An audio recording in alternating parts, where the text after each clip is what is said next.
Rated T for Teen.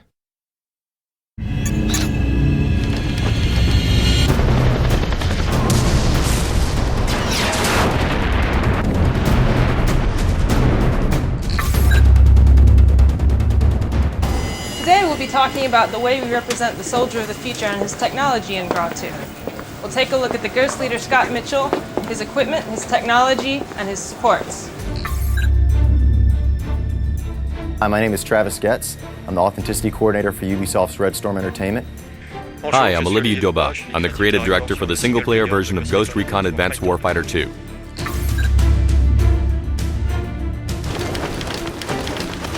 For GRAW 2, you can think of Mitchell's gear as moving on to Soldier of the Future 2.0. He's going to have a different helmet. This design was provided to us by the U.S. Army Natick Soldier Center, and it is put together by Cry Associates. The crosscom has now become an earpiece on the left side of Scott Mitchell's helmet, equipped with a laser pointer. The camera that used to be on the right side of the helmet is now much smaller and integrated into the middle front of the helmet. Another design change that's been made with the Soldier of the Future 2.0 is that we're moving from the sort of standard multicam camo that we had in Ghost Recon Advanced Warfighter onto the new digital ACU camo, which has been adopted by the U.S. Army and is in use in the field today. It's a gray and white pixeled camouflage. The pixels make it much more complex for the brain to analyze, hence the ghosts are a lot harder to detect in any environment, whether it's natural or urban.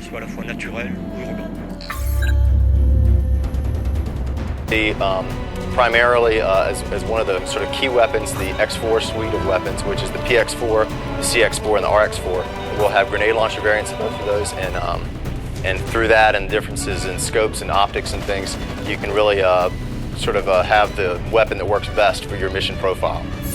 The rocket launcher will be replaced by a guided missile which radically transforms the gameplay of the rocket. Once the missile is fired, we can continue to guide it. So all that's needed is to modify its aim, to follow a helicopter for example, to keep the rocket on target.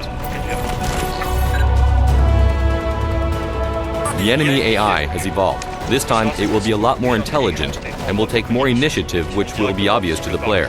The enemy AI will try to use heights. The reaction will also be much more dynamic in relation to the way that you carry out the combat. We'll see it fold up when the player has a tendency to dominate it, or on the contrary, it will be more and more aggressive if the player has a tendency to be a bit weaker. Each class will have dominant characteristics, and the player will have to make a choice based on these characteristics. Among these characteristics are the firepower, the distance that the class will be able to engage combat, the type of vehicle it will be able to engage, and also a medical capacity. Trade-off for the medic's healing abilities is that he is less heavily armored and he's less heavily armed, meaning that his job is less about shooting and more about aiding and helping his fellow team members. Depending on the type of teammate that you take, the way you play will change. Choose a side, either the long-distance firepower, either the heavy firepower, either the security. It's your choice. Squad AI is always one of the most important challenges in the development of a tactical game. In GRAW 2, we really wanted to stress the difference between the assault aspect and the recon of the teammates in order to leave the player a real tactical choice based on these engagement rules. In Recon, the teammates are really scouts. In Assault, however, it's more shooting. We've tried to copy the way people play in multiplayer mode. They relay a lot of information like, I saw an enemy on the right, I saw an enemy on the left. You'll play in solo mode, and you'll hear the teammates talking to you, and you'll hear them telling you, I count 3 guys to the north. Contact everybody. Contact in the zone. He's all alone. Check that roof over there. Marksman, on him. Cover me! Kill confirmed.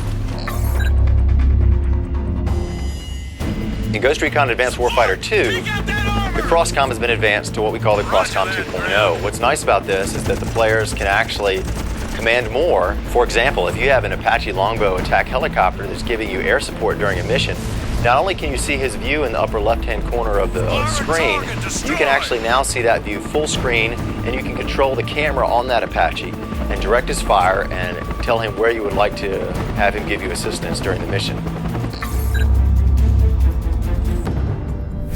With a full-screen command, the drone will become more accessible and a lot more efficient. When we control the drone in this way, we can pilot it to observe the scene from every angle. You'll see every single detail. That's a real transformation to the reconnaissance gameplay compared to the previous game. Ghost Recon Advanced Warfighter 2 features other support elements as well, such as fighter jets, Apache helicopters, and even infantry that play alongside your character's team, such as Mexican loyalists. We've continued the weapons race in Grot 2. This time you can call upon real airstrikes with the planes that pass by, that you'll see, and who'll drop a sheet of bombs right in front of you. The Mule, which is a new support element in Ghost Recon Advanced Warfighter 2, also really benefits from this full-screen Crosscom 2.0 window. Through it, you can tell the Mule where to go. You're basically driving it. You can go ahead and recon areas that you're getting ready to approach during a mission. You can put it ahead to work as a mobile cover for you. All that will be particularly useful in the desert zones where there's a lot less cover than in the city. You'll see special antennae used to spot the most dangerous enemies, which will allow you to make the best decision. And the Strategic Vision interface will give you more information on the battlefield. That way we'll understand the role that we're playing in the war on a global scale. Here we are at the end of this developer diary.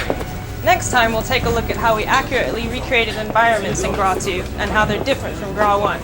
As you can see, we've gone a lot further with the Soldier of the Future experience this time. The player will have new equipment, new and more high-tech weapons, new supports, and new drones he can control with the all-new Crosscom 2.0.